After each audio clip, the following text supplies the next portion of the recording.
Isto, vamos lá. Meninas, eu estava falando aqui agora, e o Thiago, estava falando aqui agora da questão 14. Ela está dando dupla interpretação aqui. Circule essa resposta 14, que eu vou analisá-la com calma depois, porque às vezes ela depende diretamente da taxa de juros, ela trabalha com relação inversa. Então, não se preocupe com a questão 14, ela ficou mal formulada. Agora que eu percebi que ela está confusa. A resposta que eu coloquei foi a letra D de dado.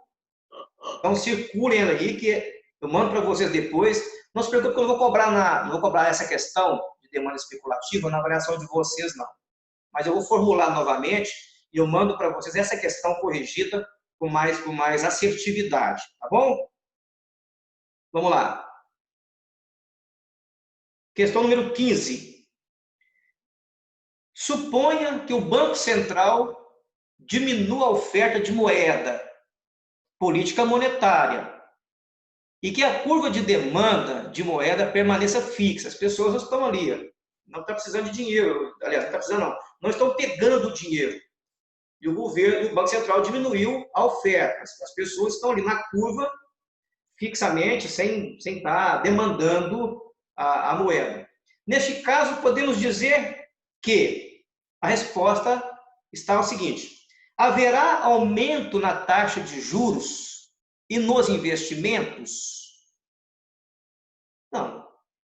Se o governo diminuir a oferta de moeda, não vai aumentar a taxa de juros, aumenta o investimento.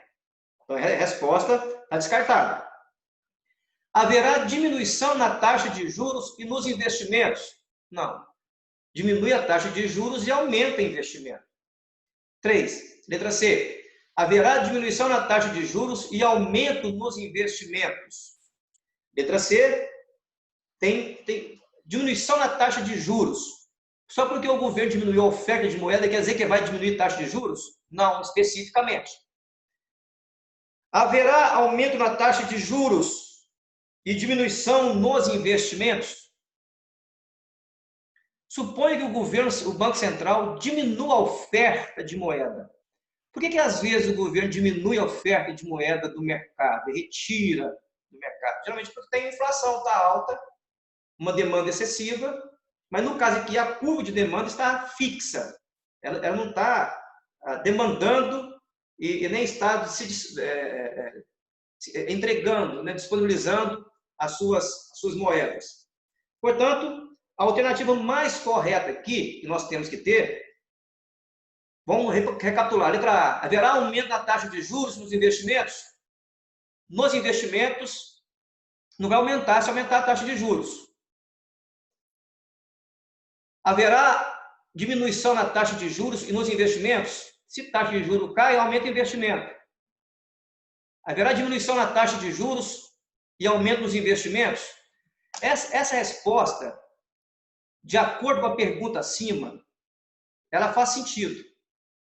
Mas a resposta correta dessa questão é a letra D de dado.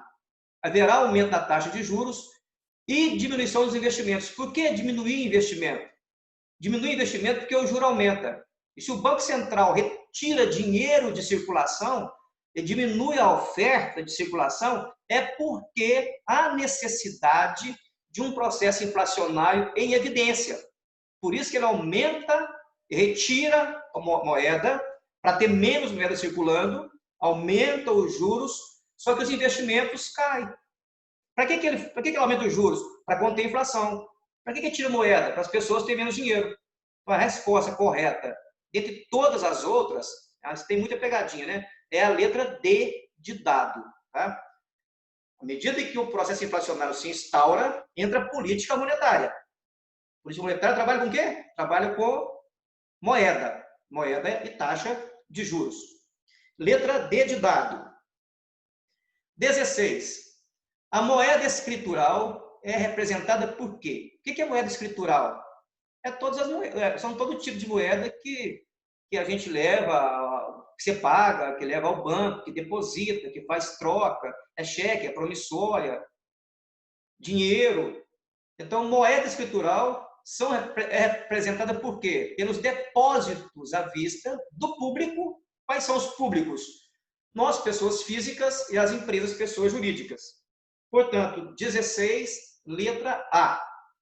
A B, ativo financeiro? Não.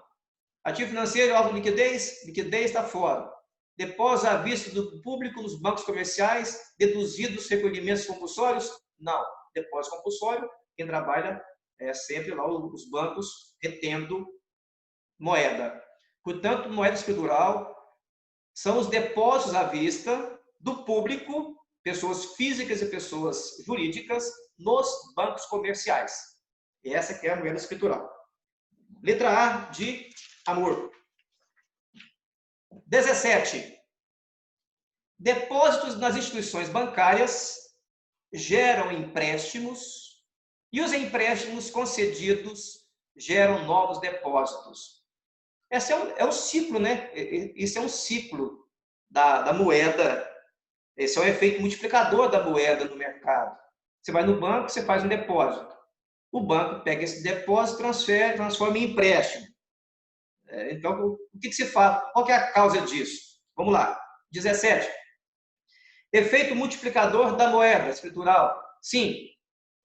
Dos depósitos à vista nas instituições bancárias serem geralmente maiores que o saldo dos papel moeda em poder do público. Sim. É a circulação da moeda constante. De se considerarem os depósitos à vista como moeda de alto poder, de alta expansão. Sim. Você vai no banco e deposita 100 reais, quantas pessoas que pode pegar o seu dinheiro? Então, ele tem um alto poder de expansão, um alto poder de multiplicação. Quando nós falamos em efeito multiplicador, a economia trata o seguinte, e não é da questão do nosso estudo, não. Na econometria, R$1 gera R$3,33. R$10 geram R$33,33. R$100 geram R$333,33. R$1.000, R$3.333,33. O que isso quer dizer? É o efeito multiplicador. Então, os depósitos nas instituições bancárias geram empréstimos. E os empréstimos concedidos geram todos os depósitos. Portanto, letra E, todas as alternativas estão corretas. É o chamado efeito multiplicador. Isso é política monetária. O Banco Central coordena tudo e dá as diretrizes para os bancos comerciais financeiros, fazerem todos esses efeitos. Portanto, 17, letra E. 18. Dos 3 motivos que justificam a procura por moeda, transação, precaução e especulação, qual o mais relacionado com a expectativa de variação futura dos juros? Transação? Não. Precaução? Guardar? Não. Nenhum. Os juros afetam a oferta, não a demanda por moeda? Não. Então, o que mais afeta aqui é efeito especulativo. Porque dos 3 motivos que justificam a procura por moeda, transação, especulação e precaução, o que mais se relaciona com a expectativa de variação de juros lá no futuro é efeito especulativo. Quem trabalha aí no mercado de capitais, quem trabalha com essas questões de investimentos, boas mercadorias e futuros, principalmente, vai saber, opa, como será o juro lá na frente? Já é efeito especulativo. Então, os motivos justificam a moeda, letra C. Especulação. Especulação trabalha muito com juros. Se o juro está baixo, a especulação ela vai diminuir um pouco. Se o juro está muito alto, a especulação vai para cima. Brasil, por exemplo, muitas pessoas estão tirando dinheiro no Brasil, aplicando em outros países, aplicando em outros mercados. Por que fazendo isso? Porque a nossa taxa de juros não está tão atrativa como antigamente. Então, as pessoas vinham especular, vinham aplicar aqui e levar o lucro para fora. Agora, quando nós temos taxas de juros baixas, aí tem que ter uma pessoa que tem muito conhecimento do mercado capital, para saber onde maior rendimento está sendo. Então, quem tem esse conhecimento maior, né, se dá muito bem. 18, letra C. 19. Em períodos de alta inflação, quais tendências são observadas? Em períodos de alta inflação, quais tendências são observadas? Aumento da aversão à moeda. Então, o que é aversão? Aversão é uma antipatia, é uma repugnância, é rancor. Em período de alta inflação, quais tendências são observadas? Aumento a aversão à moeda, sim, porque perde valor constante. Então, as pessoas não querem ter muito dinheiro guardado, assim, impossível. Está sempre transacionando, está sempre fazendo negócio. Aumento da velocidade de circulação de mercadoria. Sim, aumento da velocidade para circular. Circular moeda, mercadoria não. Circular sempre. Quanto mais circula, mais ela gira e você não perde. Redução da presença de liquidez. Sim, porque a moeda está sempre em movimento. Aumento do custo de oportunidade, de retenção de saldos monetários. O que é custo de oportunidade? São os momentos que você vai ter oportunidade. O que é um custo? É um custo que você tem para ter uma outra oportunidade.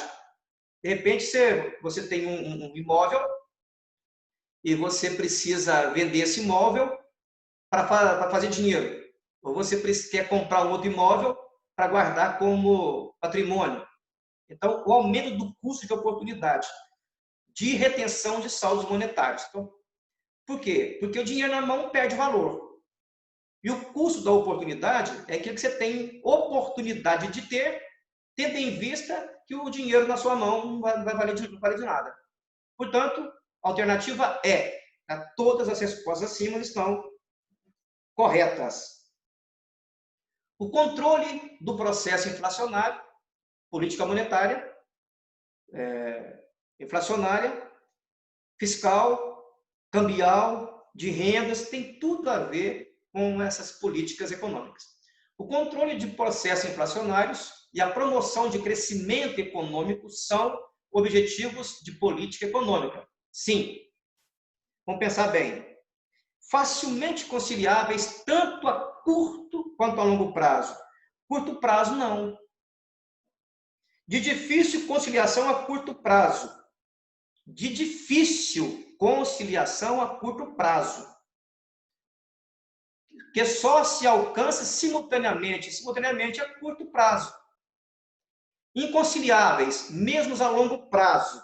Opa, não é inconciliável, ela é conciliável no longo prazo, principalmente. Nenhuma das respostas acima, não. A resposta correta é de difícil conciliação a curto prazo. Porque porque o controle inflacionário você não consegue controlar agora. Então, é médio e longo prazo. Resposta correta, letra B. Repetindo, a letra A, facilmente conciliáveis tanto a curto quanto a longo prazo. Curto já está fora. A letra C, que só se alcança simultaneamente. Não é simultaneamente. Processo inflacionário é médio e longo prazo. Inconciliáveis, mesmo a longo prazo. Não. No longo prazo, a política inflacionária, o processo inflacionário pode ser trabalhado. Portanto, é de difícil conciliação em curto prazo. Letra B.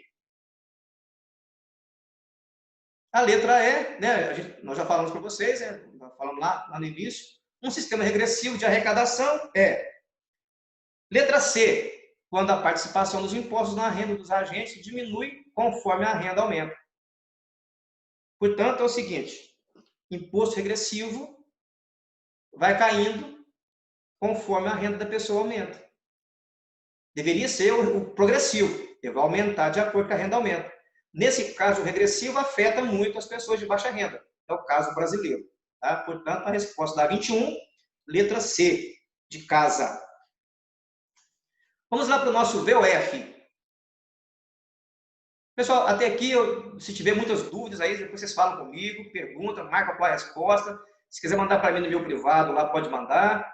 Tá? Não fiquem com dúvidas.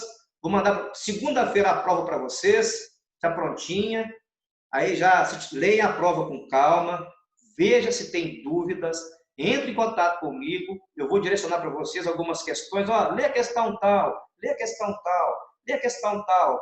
Para vocês entenderem como resolver essas pendências aí, tá? Mas não fiquem com dúvidas e não deixem de entrar em contato comigo depois que vocês tiverem a prova na mão, para que eu possa explicar novamente para vocês o formato, o que eu quero, como nós vamos fazer, tá bom? Vamos lá. Vamos rapidamente, senão o tempo vai acabar de novo e a gente fica aqui. Em relação à política de rendas, controle de preços e salários, os agentes econômicos ficam proibidos de levar a cabo o que fariam em resposta a influências normais do mercado. Sim, verdadeira. Eles não podem fazer qualquer coisa sem antes saber o que o mercado vai proporcionar, o que vai acontecer no mercado. Portanto, todas políticas de renda fiscal, monetária, o mercado é que vai direcionar o que tem que ser feito, né? Não pode fazer de qualquer jeito, não. Os instrumentos de política macroeconômica de um país se desenvolvem através das políticas fiscal, cambial, salários e aumento do PIB. Errado. Aqui faltou a política monetária. Por isso, F, falsa. Os instrumentos de política macroeconômica de um país se desenvolvem através de políticas fiscal, cambial, salários e monetária, não PIB. Essa é falsa. O fato de ainda sermos um país em construção apresenta uma dupla vantagem. Não repetir os erros deles e construir um país preservando a nossa cultura e nossos valores. Verdadeiro, tá? Verdadeiro. O fato de sermos um país em construção apresenta uma dupla vantagem. Não repetir os erros do passado, que já cometemos, e construir um país preservando a cultura que nós temos e os nossos valores. Verdadeiro. Tomar água. Uma das grandes vantagens da globalização, no caso brasileiro, é ponto fundamental no combate à inflação e para a modernização da economia com a entrada de produtos importados. Isso. Quando eu falei com vocês lá sobre inflação, o governo pode, às vezes, imagina um produto caro aqui dentro, ele pode abrir o mercado para o setor externo, trazer produtos de fora para competir com os de dentro, para que os nossos abaixem o preço e assim o controle inflacionário acontece. Portanto, a globalização é um grande aliado verdadeiro. As transações econômicas internacionais em nada podem contribuir para a promoção do desenvolvimento das nações mais pobres. Pronto. Esse em nada já identificou que é uma resposta falsa. É claro que as transações econômicas internacionais podem contribuir sim. E isso ajuda muitos países emergentes, países mais pobres, a se desenvolverem, dependendo do tipo de relação comercial que tem com outros países vizinhos, blocos econômicos e assim por diante. Portanto, letra falsa. Letra F, falsa. No Brasil, os críticos do chamado milagre econômico, nós falamos lá na década de 70, argumentaram que piorou a concentração de renda no Brasil, no país, nos anos 67 e 73, devido a uma política deliberada do governo, a chamada teoria do bolo. Primeiro cresce, para depois pensar em repartir a renda. Verdadeira. Nós comentamos isso na aula passada. Esperava-se, vamos esperar o Brasil crescer. Assim que crescer, a gente reparte. O Brasil cresceu e não repartiu. Por isso, a questão da concentração de renda no nosso país. Verdadeira. Não é necessário ter conhecimento dos hábitos e costumes de cada país. Pô, já começou errado. É claro que é necessário nós conhecermos os costumes de cada país, os hábitos, os valores, para avaliar se vale a pena investir em determinado mercado ou não. Se há necessidade de adaptação no produto e qual a melhor forma de divulgá-lo. É muito importante você conhecer o mercado que você está entrando, tá? Portanto, questão falsa. Políticas econômicas cambial e comercial atuam sobre variáveis relacionadas ao setor externo da economia nacional. Verdadeira. Verdadeira. No mundo global atual, quando bem usado e gerenciado, o e-commerce, o comércio eletrônico, torna-se o maior aliado das empresas na competição global. Quando mal utilizado, torna-se um grande problema para as organizações no que diz respeito a reclamações e processos em escala global. Isso.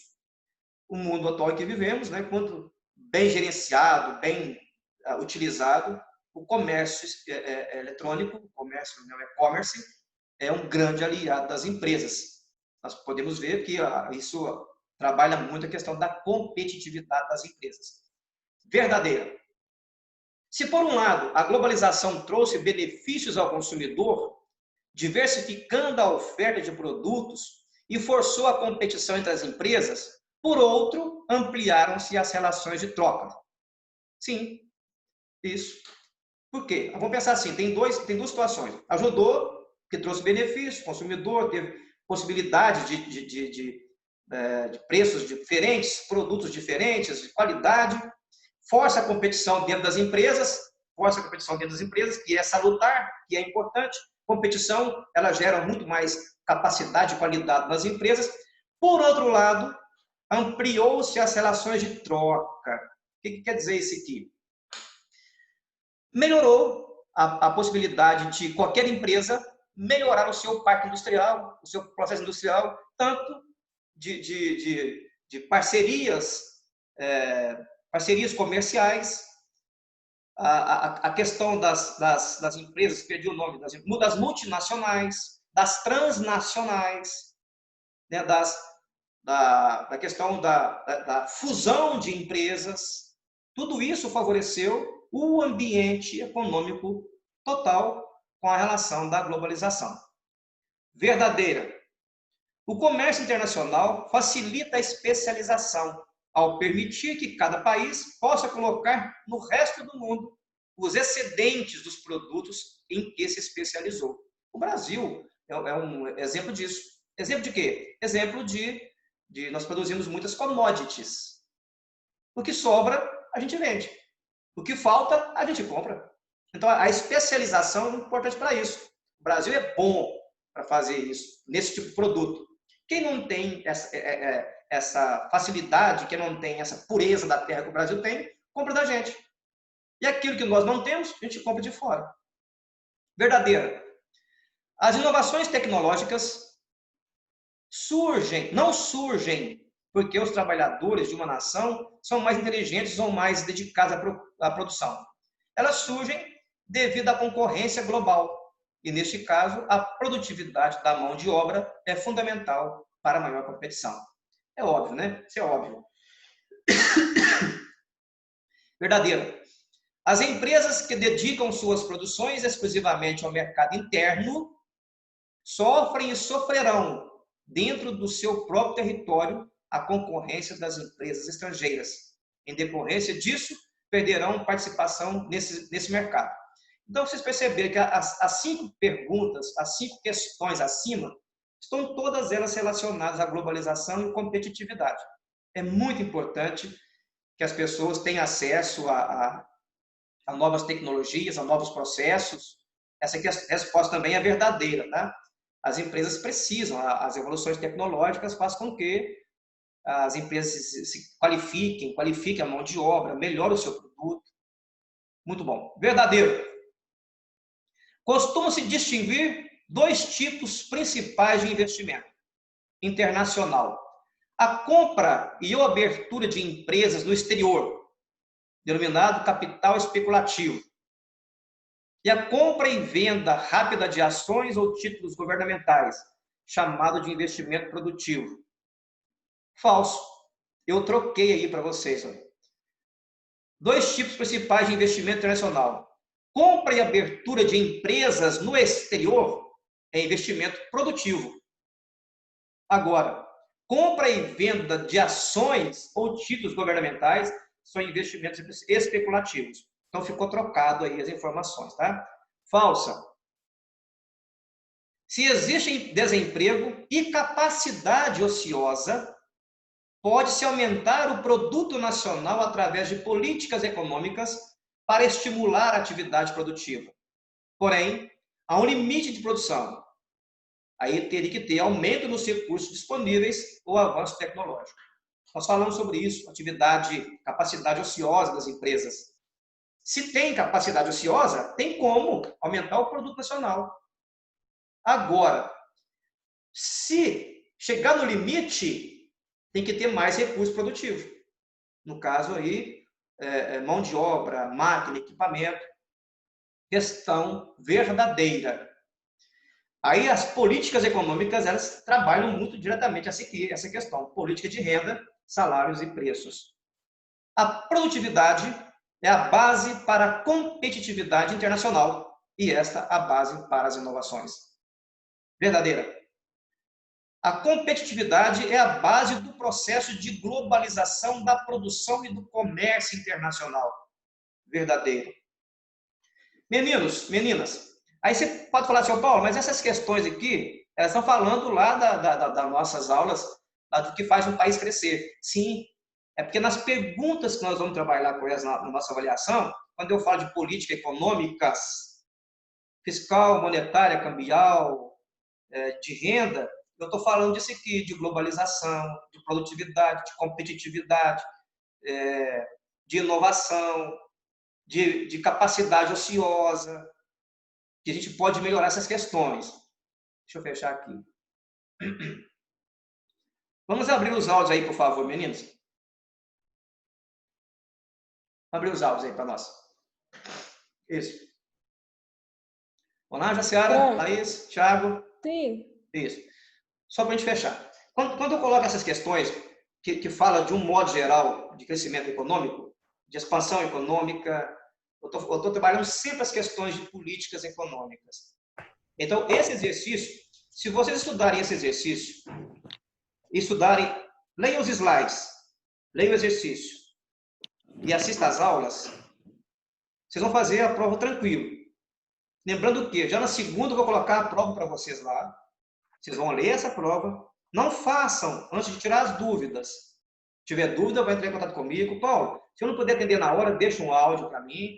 Se vocês não quiserem, podem mandar para a Natasha, ela manda para mim, eu explico perfeitamente. Olha, essa questão vai fazer assim, assim, assim, assim.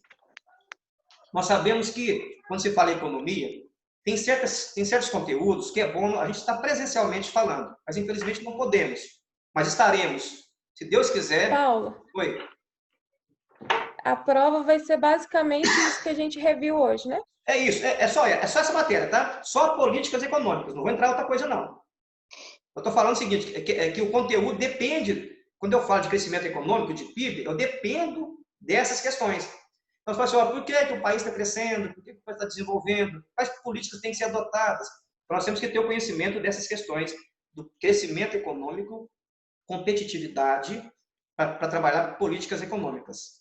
Mas eu estarei disponível para explicar tudo para vocês, para tirar todas as dúvidas. Vocês possam ir também fechar a prova novamente, se Deus quiser.